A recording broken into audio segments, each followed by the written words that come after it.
Well, welcome back, and as I mentioned, my special guest on the program this week is none other than James May. And James, just before the break, we were talking about this these other adventures that you have, and again, that gets this latest documentary series called Toy Stories. And again, that must have been a very exciting and a heartwarming thing to be involved with. Yeah, it's based on a load of ideas I had as a kid, really.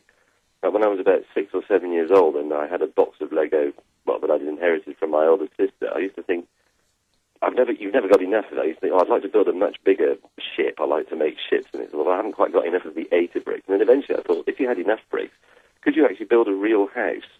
And then I forgot about it for 40 years, because, of course, you can't have that many bricks. But then I suddenly thought, now I'm in a position, I have a certain amount of influence, and I'm a grown-up, and I have an income, and I can have as many bloody Lego bricks as I want. So I just went to people and said, how about it? Let's get a load of Lego bricks and try and build a real house. And then off it goes. And all of those ideas, they sort of started out as a sort of science and technology program, the idea being that by using toys you could make it more interesting and more fun. But as we got into it, and then we started getting the public involved, building the railway, building the house, or making plastic flowers or whatever, we realised that there's this strange power that the old, very iconic toys have as a sort of, without wishing to sound too much of a hippie about it, they're a sort of social force for good that bring all people together in peace and harmony. I know it sounds stupid, but you get a massive 3 tons of plasticine and then you organise a public event for people to make flowers out of it. I thought no one's going to turn up to this except maybe a few daft old ladies. But it wasn't. It was absolutely packed with people, and they all wanted to make a daffodil. I found it all very moving. But I suppose you're right, though. It takes everybody back to, I guess, a simpler time, and a time when toys were different to what they are now. They were educational. They did teach you things about, not just about how to build them, but life in general, didn't it? Well, I think so, yes. I don't want to be like one of those old farts who's anti-computer games and anti-everything modern, because actually a lot of the computer video games, like the flight simulators, they're absolutely fabulous, and I'd have killed someone when I was a kid. Yeah. But the difference, I think, is that with the great toys like the train set and the Scalextric, and to some extent things like Lego, they are quite sociable. You can do them in a big group together round a table in a field or wherever we choose to do it. And they do have this sort of cross-generational power to simply allow people to play together. And I suspect, or something I noticed from doing this, is that, I'm quite interested in the history of toys as a sort of academic subject, what it tells us about the past. That's no different from being interested in the history of oil painting or something. But the difference with toys is they have this thread that links you back to your childhood. And also there seems to be a dormant desire in adults to actually simply play with things, to sit and put Lego bricks together, because it's very therapeutic, it's very pleasurable, but people don't want to admit it because they think it's somehow wrong.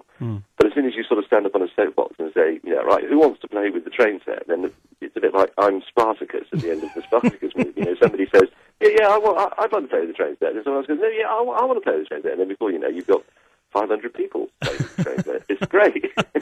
Well, I would have been there, I can assure you. Yeah, well, we're going to do it again, so if you want to fly over next year and put a few bits of track together, then you'd be most welcome. Oh, brilliant. Oh, look, I'd love to do that. All I could do is get over to the UK. But look, I think it's just such great... I can't think of a better reason for coming here, to be honest, Russell, than to help me build a massive train set. Look, I would love to do that, James. I might have to put that in my diary. I might have to get my people to talk to your people about that. That would be brilliant. Okay, we haven't got the date yet, but, we'll know well in advance, so you can scheme it into your busy life. And it'll do you good. It would. I think I need it, actually. The other one I absolutely loved, and again, this is the petrol head coming out in me, of course, was the Scalextric track around Brooklyn. That was just fantastic. Yes, it was. The great thing about that was that we started off, originally we were going to have this idea about racing a Scalextric car against a taxi across London. Yeah. Which was a nice idea, but very difficult to do because of the management of people, and people treading on it, and health and safety and all that sort of cobblers. And then somebody said, well, why don't we just go around a real racetrack? And then, of course, we thought Brooklands. Nobody's been around Brooklands since 1939 because it hasn't been complete since then. And the Brooklands people, all credit to them. I mean, it's a very important museum in Britain, and, the collection they've got there and the preserved banking, it's all taken very, very seriously. But as soon as I went to the director and I said, can we put a Scalextric track around? He said, God, yeah, that's a fantastic idea. We can definitely do that. And they were dead up for it and were very, very helpful. So it all came together rather nicely on a nice sunny day, and I think it was what Monty Python used to call the good-natured Bank Holiday Monday crowd. There were no fights or anything, you know. Everyone was very sedate.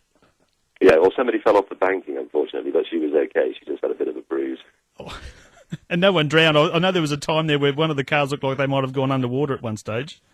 Yeah, no, nobody drowned. We did send a small child out in a boat to to mend the track, but he survived. I've watched it so many times on YouTube. I've absolutely loved it. And the thing, as you say, it got the whole community involved, didn't it? Yeah, absolutely. I mean, people who work there, people who live there, you know, houses that have been built in places where the track once went, they all... I didn't find a single person who wasn't interested in it. Yeah. And the same with the Lego house. There's something about this, the sensation of pushing Lego bricks together that everybody in the world likes. Mm. I've never met anybody who says, you know, oh, I hate Lego. Because you can't hate Lego. And I sometimes wonder if we just, you know, instead of going to war with countries, if we just dropped great big buckets of Lego on each other, the world would find peace, you know. Everybody would put Lego together. You could just drop it in and say, there you go, sort it out that way. Yeah, exactly. Here's some Lego. The first person to build a house is the winner. And the other one I loved too was the Spitfire. That was a very, very special program, and I think especially at the end when you've got the people who actually flew those original Spitfires, that must have been again a very moving time. Actually, I found that one particularly moving because I am interested in the history of aviation and so on. But I had a very good discussion with a friend of mine who's a photographer, and he's a bit of an old toff, and he's terribly British and old-fashioned. And we decided there are only three things that a grown British male is allowed to weep over, and they are the death of the dog, yeah. Abide With Me, sung by the crowd at the FA Football Cup final, yeah. and a Spitfire being wheeled out of a hangar. Those are the three things. And when those kids pulled that completed thing out of the hammer, I did have a genuine lump in my throat, and I was feeling quite weepy, and I thought, oh dear, I'm going to have a bit of an unmanly moment on the television, and I had to hide around the back of the hangar for a few seconds before it went away. But I did find it fantastically uplifting seeing it come out. It was great.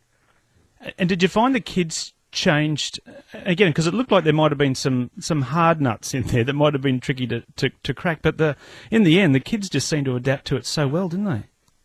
Yeah, well, I think at first they obviously thought I was a bit of a daft old bugger, you know, because as far as they're concerned, they're 12 and 13. I must have been 150 years old. You know, they had quite a few teachers that were 10 years younger than me.